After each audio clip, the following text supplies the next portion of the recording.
Hello everyone. Today we will solve the exercises that are found in review B. At exercise 1, we have to find equivalent fraction with the given fractions.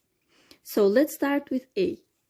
It is given the fraction 3 over 4, and we have to find the equivalent fraction related to this one when some of the numbers are given. At the second one, it is given the numerator 6, so we have to find the denominator. To get equivalent fractions, we know that we have to multiply or to enlarge the fraction with the same number. So, to make 3 6, we have to multiply with 2, which means we have to multiply 4 with 2 to get the equivalent fraction. So, the fraction will be 6 over 8. At the third one, the denominator 16 is given. So, 4 to become 16 will be multiplied or enlarged with 4. In the same way, we have to enlarge 3 with 4, so the number will be 12 over 16. At the third one, the numerator 21 is given, which means the first fraction 3 over 4 has been enlarged with the number 7. 3 times 7 will give 21. So the denominator must be enlarged with 7. 4 times 7 will be 28. At the last one, we have the numerator 63. So to make 3 63, so we have 63 divided by 3, it will be 21. So this fraction is enlarged with 21 to get 63. It means 4 times 21 will be 84. So the equivalent fraction will be 63 over 84. Now let's pass to B. 4 over 7, the simplest fraction, is given. At the second one, we have the denominator 21, which means 7 has become 21. To make 7 21, we have to multiply with 3, which means we'll multiply 4 with 3. So 4 times 3 is 12. At the third one, 24 is given, so the numerator is 24, which means 4 is multiplied with 6 to give 24. In the same way, 7 must be multiplied with 6, and the result will be 42. So the fraction will be 24 over 42. At the third one, it is given the numerator 48. So 4 times what will give 48? 4 times 12 will give me 48, which means I have to enlarge 7 with 12, and I will get 84. So the equivalent fraction will be 48 over 84. To make 7 63, I have to multiply with 9. So 4 will be multiplied with 9 and will give 4 times 9, 36. So this one is the equivalent fraction. Now let's pass to C. C is a bit more challenge to you. It is given the first fraction, 12 over 18, then it is given 21. It is difficult to find a relation between 18 and 21. It is given the first numerator 12, then 10, 28, or 63.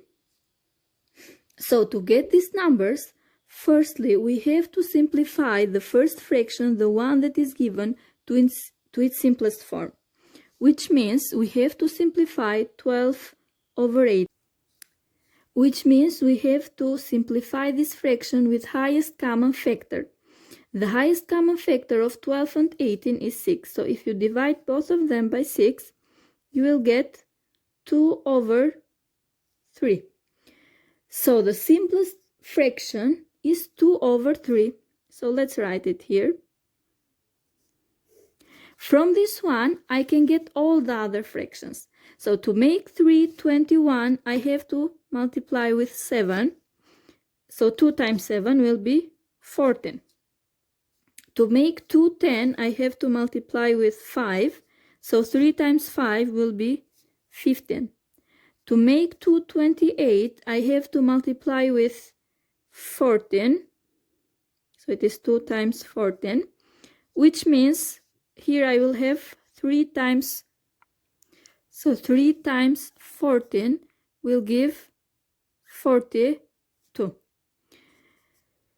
To make 3 63, we have to multiply with 21. So 3 times 21 will give me 63, which means I have to enlarge 2 with 21. It will be 42. Okay. Now let's pass to D. As we see at D, it is given the last fraction, which again it is not in the simplest form. So first, let's simplify this one to its simplest form. To simplify it, you know that you have to find the highest common factor of 60 and 72. Let's revise how to find it. So 60 and 72, to find the highest common factor, first we must do the prime factorization of these numbers. The smallest prime number is number 2. So let's divide with 2. We will have 30, 36. Both of the numbers are even, so again I will divide with 2. 15, 18. I have one more even number, so I will continue with 2. 15, 9. Now we can divide with 3. 5, 3. Again 3, 5, 1, 5, 1, 1, 1. So to find the highest common factor of these two numbers, we have to multiply all the common factors, prime factors. So we have 2, which divided both the numbers. These 2, here 2 divided only 18. We have 3. So the highest common factor will be 2 times 2 times 3, which is 12. We have to simplify this fraction with 12. If we simplify it, so 60 divided by 12 will be 5, and 72 divided by 12 will be 12. Sorry, 6. So 72 divided by 12 will be 6. So here we know we have 5 over 6. So 5 to be 25 is multiplied by itself, 5 times 5. So 6 times 5 will be 30. 5 is multiplied with 4 to give 20. So 6 times 4 is 24. 6 is multiplied with 7 to give 42. Okay, 6 times 7. So 5 must be multiplied with 7. It is 35. So these ones will be our fractions. Now let's continue with exercise 2. In exercise 2, we have to find the mass m of n tins of paint, each of mass m kilogram. So we have to write a formula for m, for the mass. What kind of mass? Of n tins of paint. Each of them has a mass of m kilogram. So we have to multiply m times n. At B, find the cost C of each book if the total cost of B books is T. So what is given? Is given the total cost of B books. So I have B books, which cost T dollars. And I have to find the cost of one book. So to find C, I just have to divide T from B. Okay, so let's continue with C. We have to find A, the area of a card left if a square of edge P centimeter is cut out from a square card of edge Q centimeter. It means at C I have a large square Okay, I have a large square, and from this one I have cut a small square. The side of the large square is Q centimeter, and the smaller one is P centimeter. So to find the area of the largest square, I have the formula Q squared. So Q times Q, side times side, since all the sides of the square are equal. To find the area of the smallest square, let's write A of smallest square. Again, I will multiply the sides, P times P, or P squared. The question is, write a formula for finding the area of the left part, which means I have to find this area. And this area left, will be the area of the largest square, which is Q squared, minus area of the smaller square, P squared. So this one will be the solution of... Okay, exercise 3. In exercise 3, you have to find the type of angle, if it is acute, right, obtuse, or reflex. At A, it is obvious that this angle is acute angle, since it is less than 90 degrees. B is acute. C is a reflex angle, since it is greater than 180 and less than 360, and D is the right angle, you can understand from the symbol. At 4, you have to estimate the size of each angle. I am passing. Then you will use the protractor to measure them. Okay, we have done a lot of these questions, so I think it is not necessary to revise this one. Now let's continue with 5.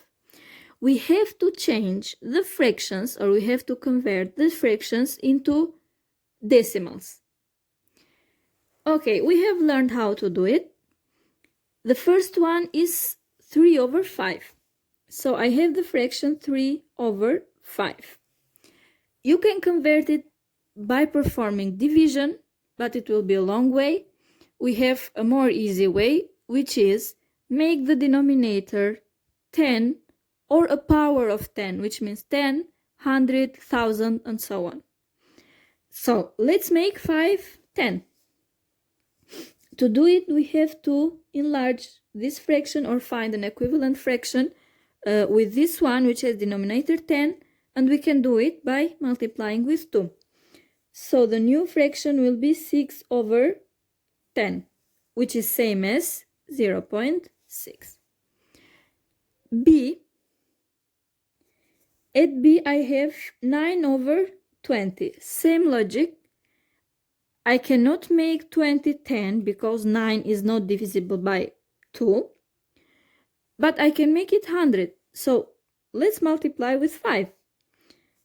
The new fraction will be 45 over 100, which is same as 0.45. Same thing with C. You will make 20 100. D. At D, you have to multiply or to enlarge this one with 4 to make 100. It is 100. Okay, let's do F. 3 over 100. So if we divide this number with 100, it means it will be 0.03, not 0.3. Okay, so you have to be careful with this one. Let's do H. Okay, let's solve H. H is 3 over 250. 3 over 250. So in this case, we cannot make 10, we cannot make 100, but we can make 1000. So we have to enlarge this fraction with 4. It will be 12 over 1000, which is same as 0.012. In this way, we can convert all these fractions into decimal numbers. I will pass exercise 6 and exercise 7. Okay, you won't have this kind of question on the exams. At exercise 6, we have to find the time Okay, so it is not necessary to work on it. At exercise 7, it is given a pie chart, but in percentages. The percentage is the chapter that we'll get next after this, after the exam. So again, it is not necessary to work with these examples. We'll deal a lot with them later. So let's pass to exercise 8. At exercise 8, we have to copy and complete, or to find what fraction of 90 is 36. So what does it mean?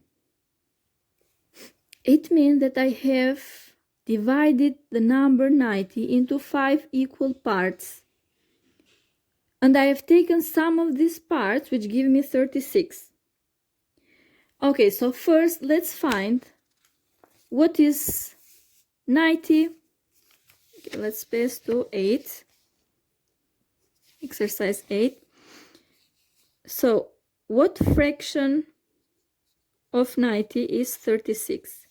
It means I have divided 90 into 5 equal parts, and each of these parts will have 18. Okay, 18 numbers, will include 18 numbers. So how many parts have I taken to make 36? I know that 2 times 18 is equal to 36. Okay, so 2 over 5 of 90 is 36. Okay, 3 over 8 of what number is 27? Okay, so let's see. 3 over 8 of what number is 27? It means there is a number that I have divided by 8, then multiplied with 3, and get 27. So we have to perform the inverse operation of this one. It is given the result. I don't know what is the number. It means 27 divided by 3 will give me 9. And 9 times 8 will give me 72. So 3 over 8 of 72 is 27. It means I have divided 72 into 8 equal parts. Each of these parts will have 9 elements. 9 times 3 will give me 27. Okay, I can show with points. So 1, 2, 3, 4, 5, 6, 7, 8, 9. So I will divide this one into 8 rows. Each of them will have 9.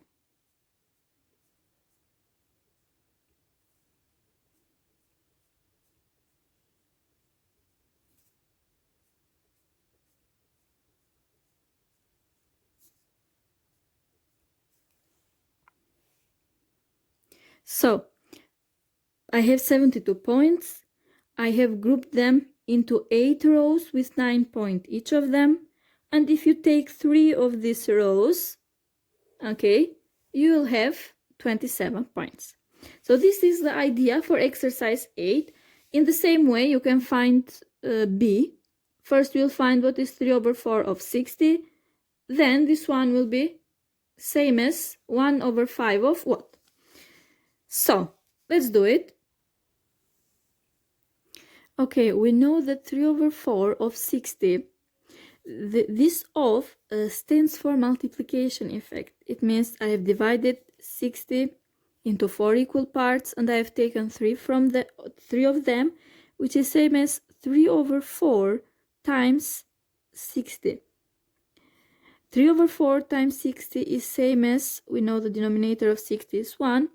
So 3 times 60 over 4. If we simplify 60 with 4, it means 60 divided by 4 will get 15. So it is same as 3 times 15, which is 45. So 3 over 4 of 60, which means 45, is 1 over 5 of what? Okay, 1 over 5 of what number will give me 45. So this one is same as 45 times 5 will give me the number that I don't know. So 5 times 5, 25, 22 is the number that I'm looking for. Okay, now let's pass to exercise 10. Show these points on a coordinate graph. There are given some points that we have to show on the coordinate graph, and then we have to join them in order. Okay, so let's show them. You know that the coordinate system is this one, the intersection of two axes, x and y, in the origin. We have the point minus 2, minus 2. So minus 2, minus 2. The first point show me the position on x-axis, and the second one will show me the movement or the position of y-axis. 0, minus 3. 0, minus 3 is the second point. 1, minus 3. So I am at point 1, x-axis. Minus 3 means minus 3 units. I will go down 3 units. 3, minus 2. 3 is here, minus 2. I will go down 2 units. 3 minus 2. 1 minus 1. 1 minus 1. I will come here. 0 minus 1. Okay, so these ones are the points, and now I have to join them. So I will start from minus 2 to 0 minus 3. I will go in order. 1 minus 3. 3 minus 2. 3 minus 2 to 1 minus 1. Then I will go to 0 minus 1, and the last one, it will be joined with minus 2, minus 2. So what kind of shape is this one? It is a polygon, as you see. And how many sides? It has 1, 2, 3, 4, 5, 6. So it is a hexagon. What can you say for the lines of symmetry? So one line of symmetry will be this one. It means the line of symmetry will divide it into congruent parts. This one can be another line of symmetry. So in total we'll have 2 lines of symmetry for this hexagon. Okay, exercise 13. In exercise 13, we have to write as a fraction in its simplest form. So it is given a decimal number. So this one is the inverse of exercise 5. It is given a decimal number, and we have to convert these decimals into fractions. So let's start with the first one, a, 0.8. So since 8 show me the 10th, it means it is same as 10, 8 over 10. In the simplest form, it means we have to simplify it by 2. It will be 4 over 5. B, 0.2 is same as 2 over 10, which is same as 1 over 5. 0.25 is same as 25 over 100, which can be simplified with 25. It is 1 over 4. In the same way, you can continue with D, E, and F. Now let's see exercise 12. In exercise 12, it is given a bar chart which shows the number of athletes and the age of them. So I have a relation between age of athletes and the number of the athletes that have this age. So if we read this graph, we'll say that there are 4 athletes which have the age 12 years old. 3 of them have the age 13 years old. 2 of them have the age 14, 3 of them have the age 15, 5 of them have the age 16, and 3 of them have the age 17. Now, let's answer the questions. How many athletes are shown? So to find how many athletes are shown, it means we have to add the number of athletes or the frequency. So at the age of 12, we had 4 plus 13, 3 plus 2 plus 15 years old, again are 3 plus 16, 5 plus 17, 3. So we'll have 10 and 10, 20 athletes in total.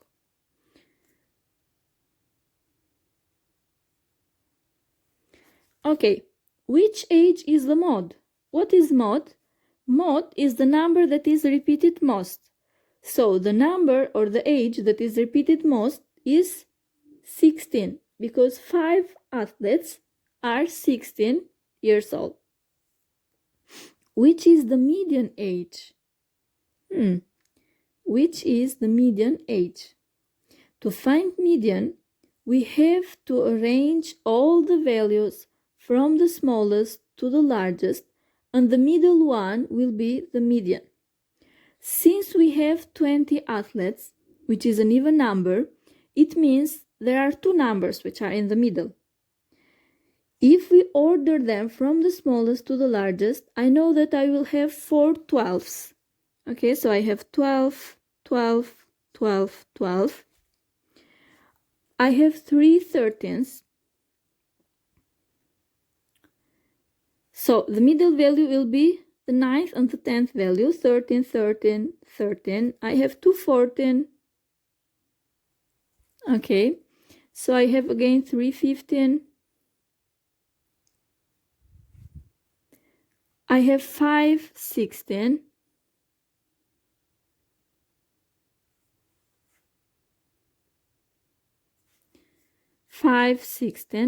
And I have 3 17. Okay, so the middle one will be 9 on this side and 9 on the other side. So 1, 2, 3, 4, 5, 6, 7, 8, 9. If we get this to 1, 2, 3, 4, 5, 6, 7, 8, 9. So I have 2 values in the middle, 15 and 15. I have to take the average of them, which means 15 plus 15 over 2, which of course is 15. So the median age of athlete is 15 years old. Find the mean age. So to find the mean age, we have to add all the values and divide by the number of the values. So mean is equal to sum of values over number of values, which means we have to add, we have 4 times 12 plus 3 times 13 plus 2 times 14 plus 3 times 15 plus 3 times 15, 5 times 16 plus 3 times 17 over the total number of the athletes is 20. So after you perform these operations, you will find what is the mean age of the athlete.